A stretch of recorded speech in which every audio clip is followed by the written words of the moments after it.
is, man. Nice to meet you, man. I appreciate you coming through. Thank you. So it takes 66 days. Many people, when I do these, they're like, man, that's a long time. It's about the words you put in front of it. If you notice, it says it only takes 66 days. 66 days is going to happen regardless.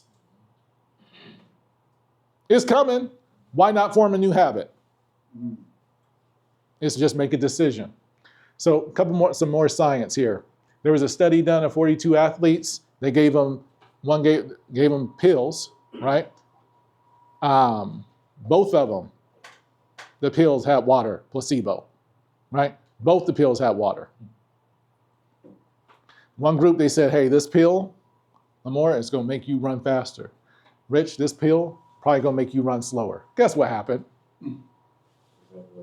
Exactly what they thought. That's why the power of belief is so important, right?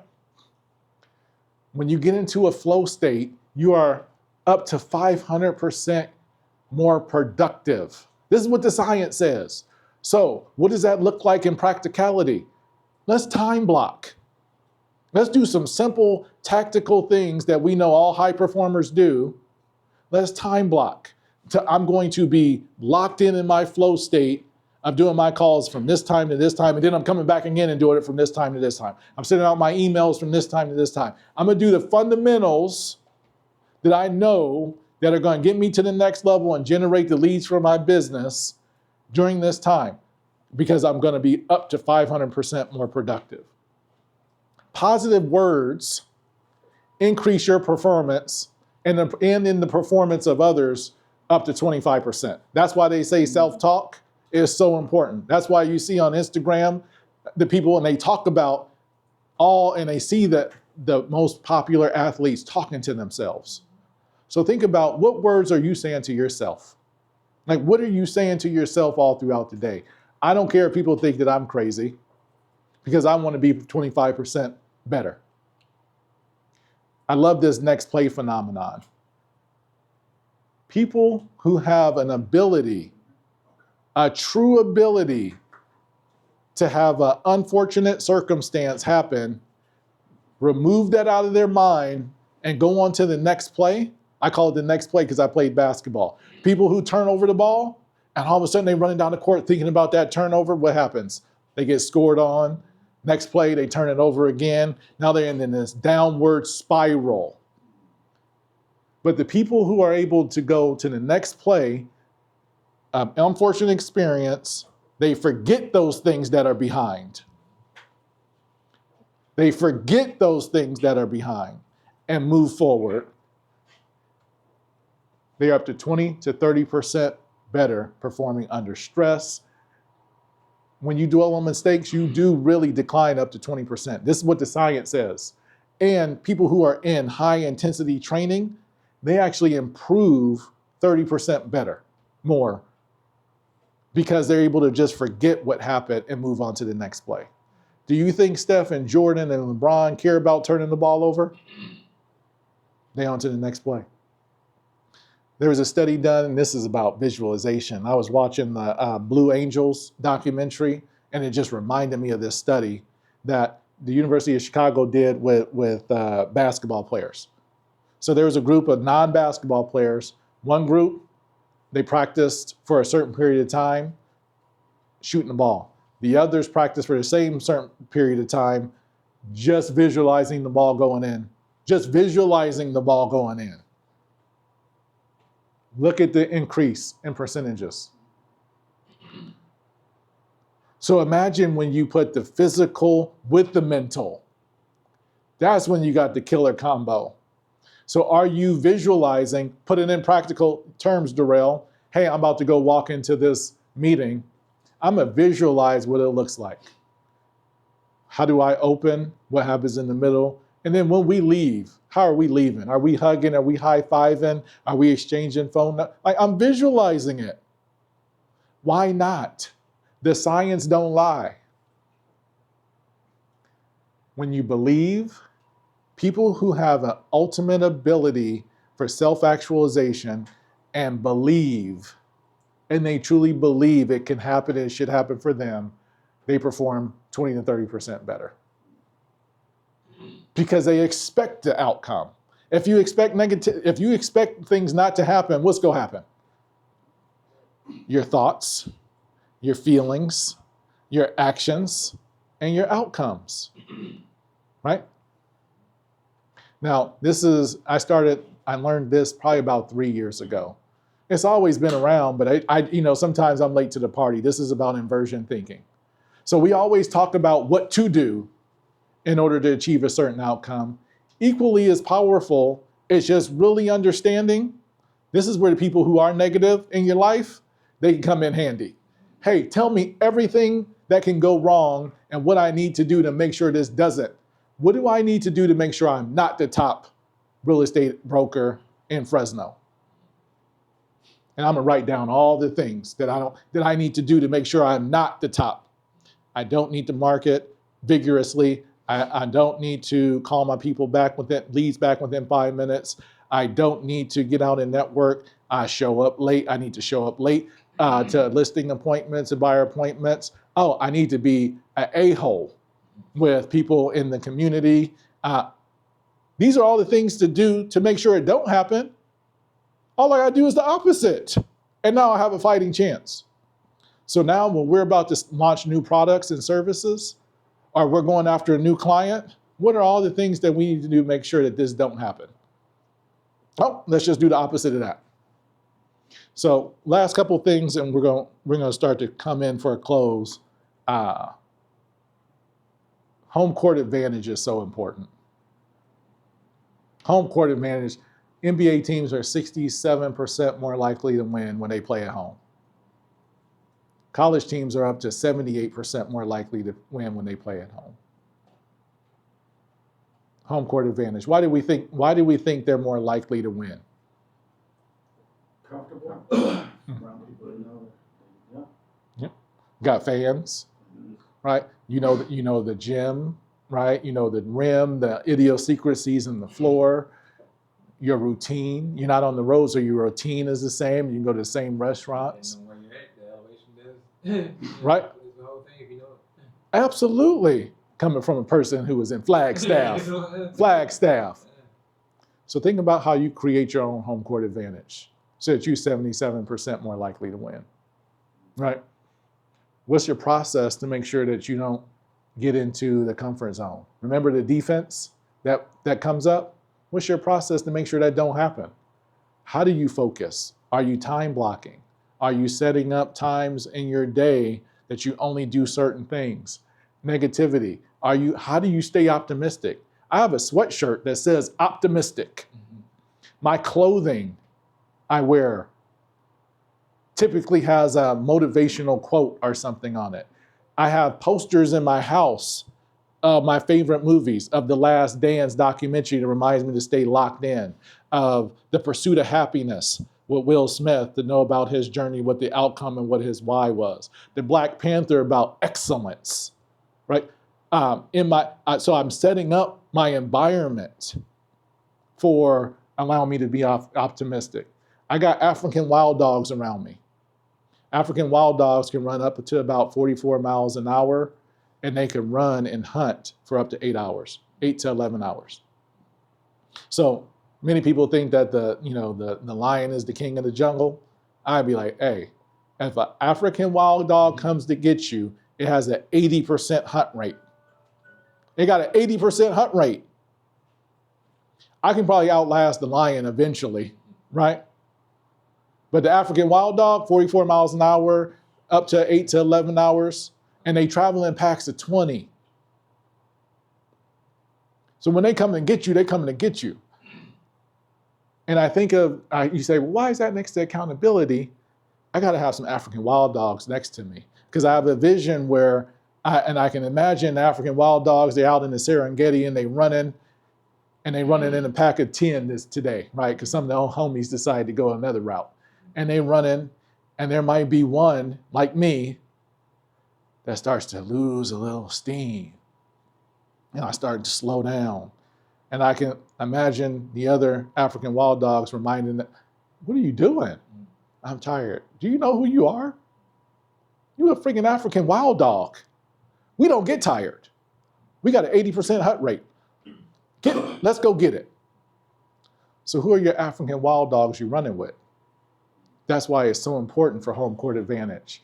And then those dopamine hits, because it's so much better to give than receive. So we got a generosity war. I have my personal mission statement is to help 10,000 companies and the people who power them take the lid off their lives, the lid off their careers, and move past what they think their potential is. I do this speech more for free than I do to get paid. Just because I said, if I'm going to be generous, because I need these dopamine hits, because it's going to make me high performing, so it's selfish to give, right? This is one of my most favorite images ever, especially in today's time, where we can see people flossing, and we can see people shining, and we can see people, whatever image they want to put out there of themselves, they can put out of themselves. And our feed will give it to us.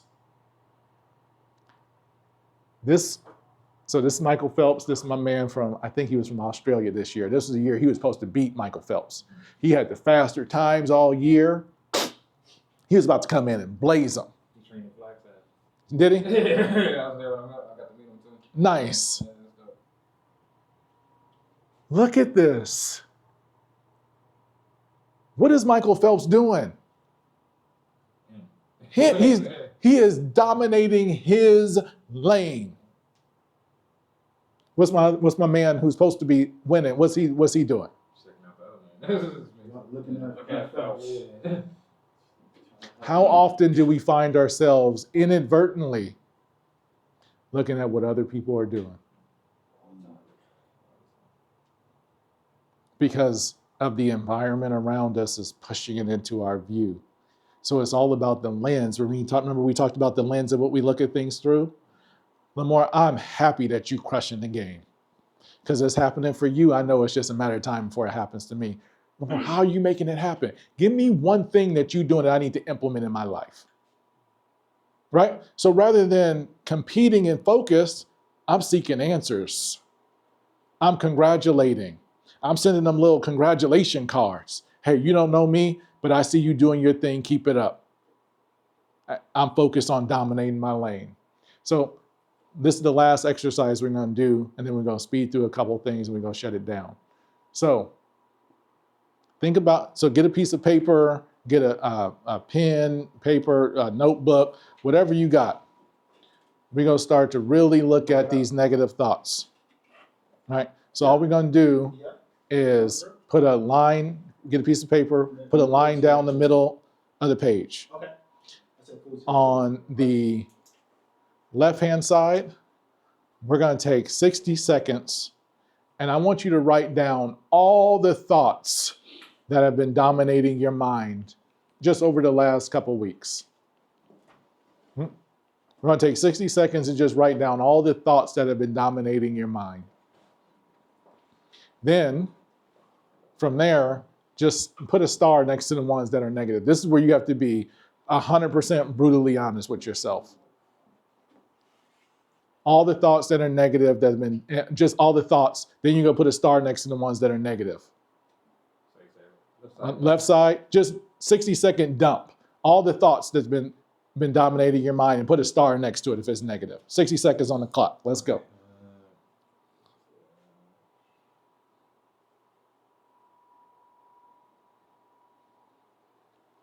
You gotta be brutally honest with yourself. All the thoughts that's been dominating your mind.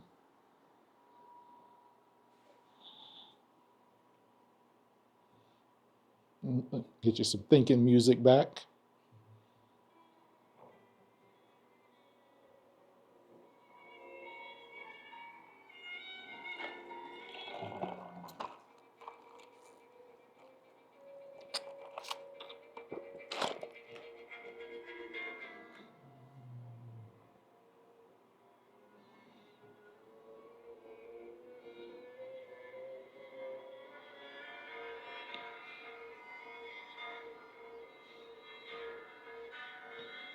Another 15 seconds.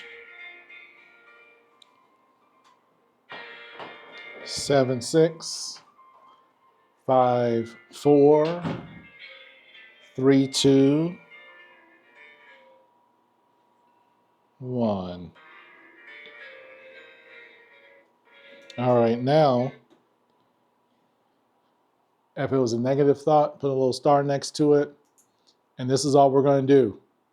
Take 30 seconds. If it was a negative thought, put a line across.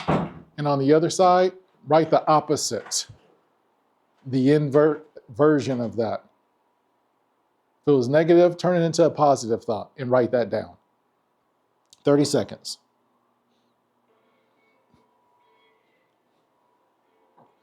If it was, I'm going to lose all these 3 deals that are in my pipeline, I'm actually going to close these 3 deals that are in my pipeline.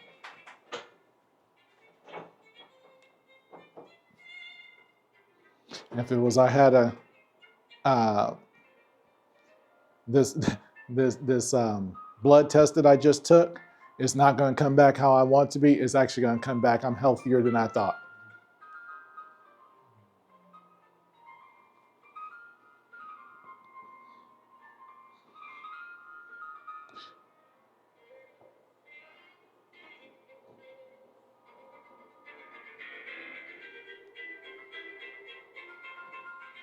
Another 10 seconds.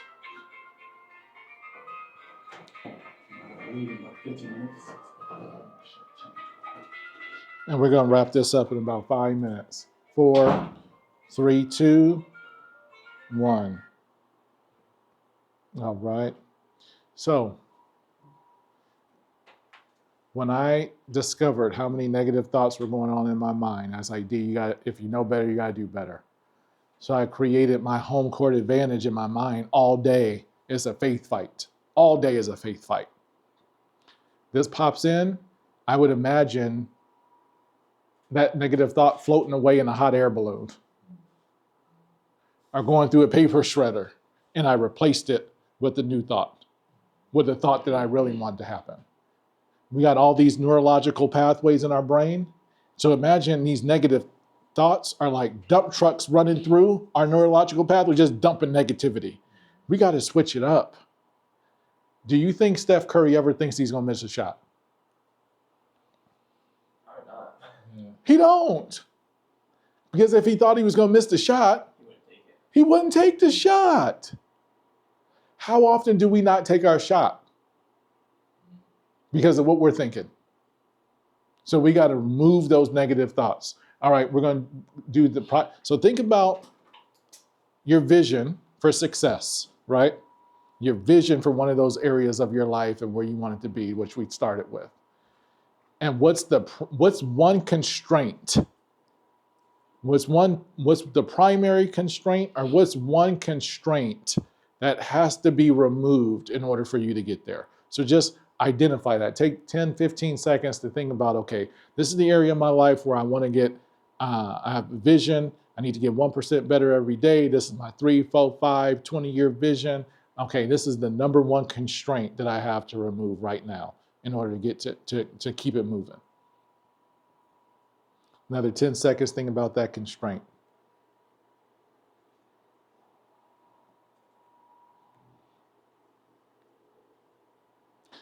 What I realized is that constraints, problems, whatever you want to call it, oftentimes we are not crystal clear about what the problem or the constraint is we're trying to solve. So oftentimes what happened, I realized this because people would come to me and they like, Darrell, I got a problem. We got to solve this problem. But it was 7 problems wrapped into one. Like, hold on. You just gave me 7 problems. Let's break down the problem. What are we really, really trying to solve? We do that to ourselves as well. We will wrap up 8 or 9 or 3 or 4 different problems into one. And we wonder why we can't solve it because we haven't isolated it. So one of the things that high performers do, they isolate the problems. And then they attack it.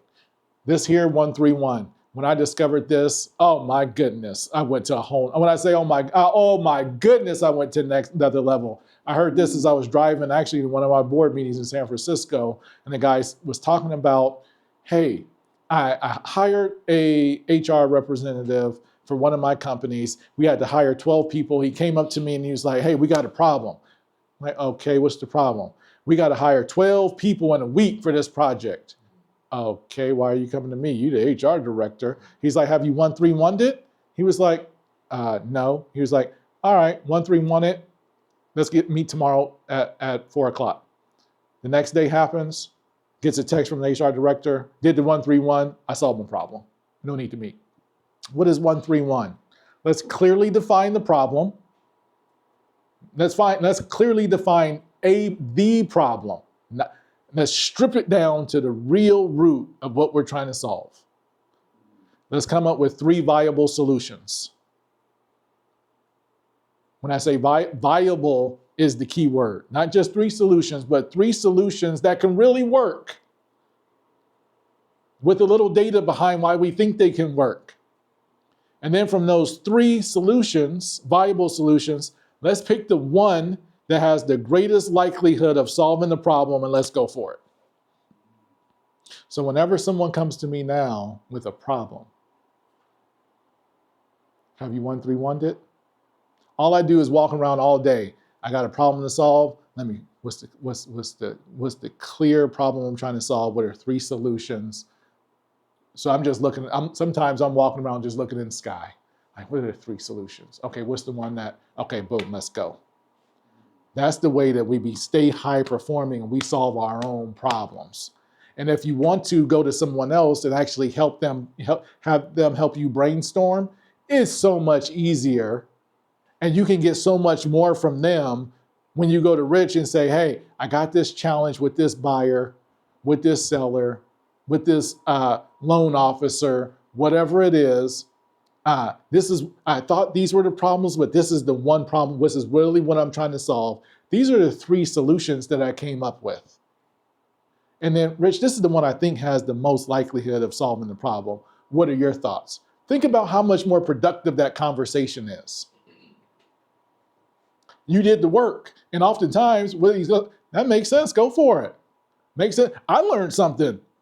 Right? So when people come to me with their 131s now, whether it be my wife, my kids, my friends, hey, let's 131 that. And I'm 131 it myself. I'm able to solve my problem so much more quickly.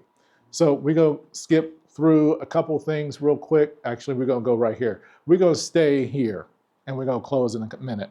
Okay, you saw Michael Phelps before. We're coming back to Michael Phelps. How many gold medals did Michael Phelps win? 26 gold medals.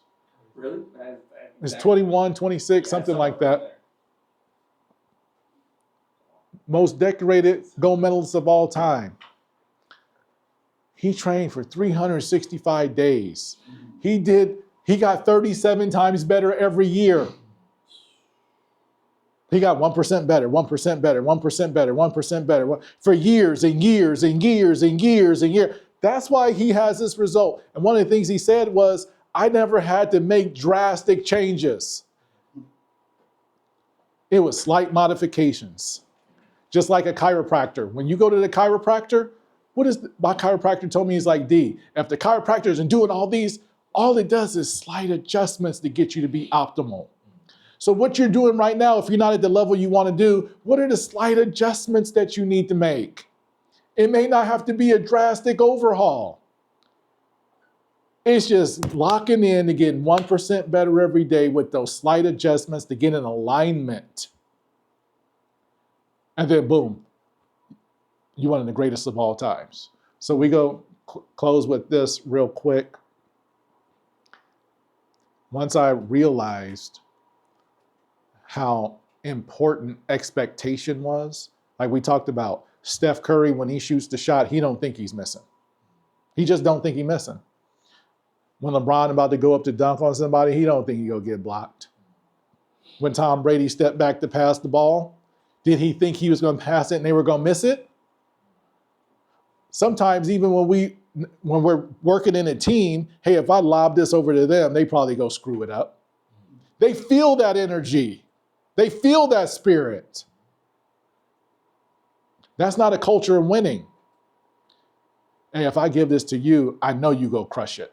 If I give you this lead, I know you go hawk it down. Go get it.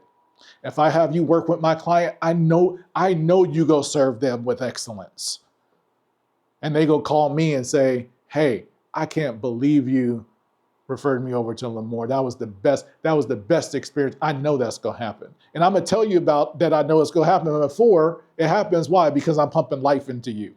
The vision for us working together, and this, like when you work with my client, this is the vision I have. They're gonna call me and say, whoop de whoop de whoop de whoop de whoop.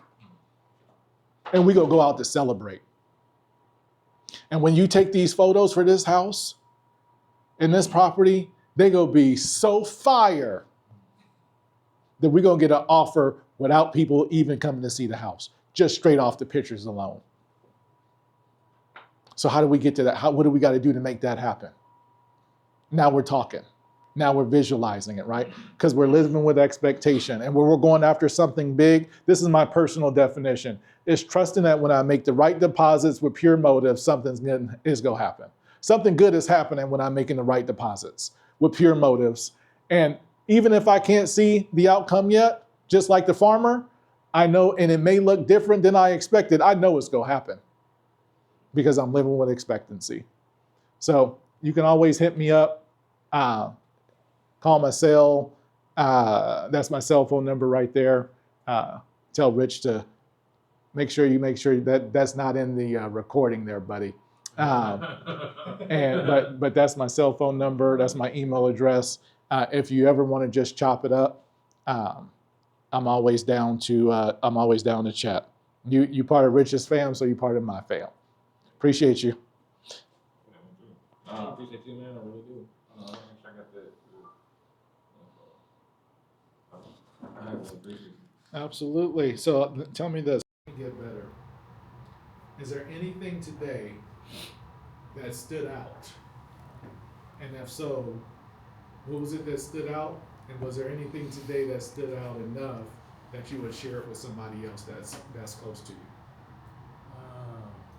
Really what hit me for sure is just like anybody that's doing this, I think it's just like the finding, looking into yourself and really trying to mold, like hold yourself accountable, and not only hold yourself accountable, but having somebody else there to really hold yourself accountable, right? To really kind of, I don't know, it helps me it makes sense to me because like, yeah, you can always sit there and say, this is what I gotta do, but if you're not gonna really check yourself, because like even when you said with the alarm clock sitting outside